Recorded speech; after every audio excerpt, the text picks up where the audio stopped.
Can you use an SBA loan for real estate? Come on, man, that's too easy. Actually, that's one of my specialties. Because now you can buy a business that's producing cash flow and the real estate that is attached to.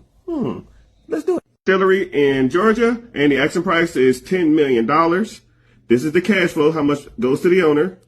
And it has inventory, it has revenue, EBITDA, FF&E. Is all that good? I don't know. That's why you learn. That's why we're here to learn, right? And the real estate is worth $6.5 million. And then the business will pay for the real estate. But there's also other perks too.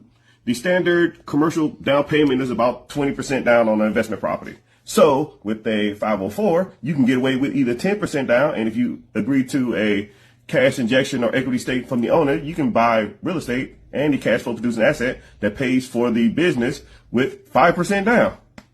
So now you can get real estate and the business and the cash flow and asset for 5% down, and the interest rates will be applicable of those of the real estate market. So the small business is about, at this time I'm recording this, a little over 10%, but now you get the loan of real estate, which in commercial is probably going for like 7.5, maybe 8. So now you get a cheaper interest rate, and you get lower level of entry, and you get the cash flow and producing asset. So let's put this distillery in the calculations to see if they're on a standard SBA loan. You put your $1 million down, because 10% down of 10 million is $1 million, which is a lot of money, but just work with me. 10% interest rate over 10 years.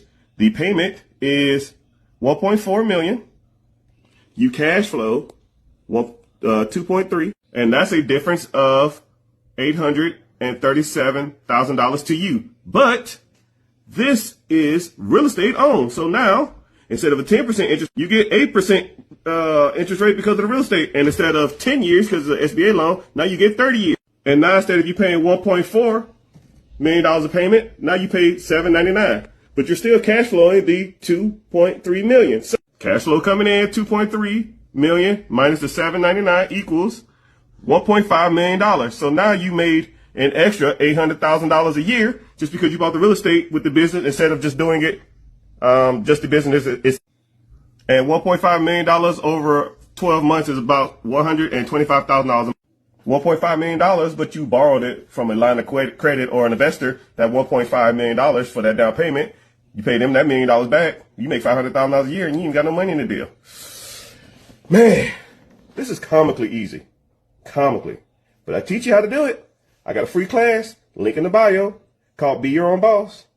Join it, learn. And if you want to move forward on this type of stuff, I'm teaching. I can't buy them all, people.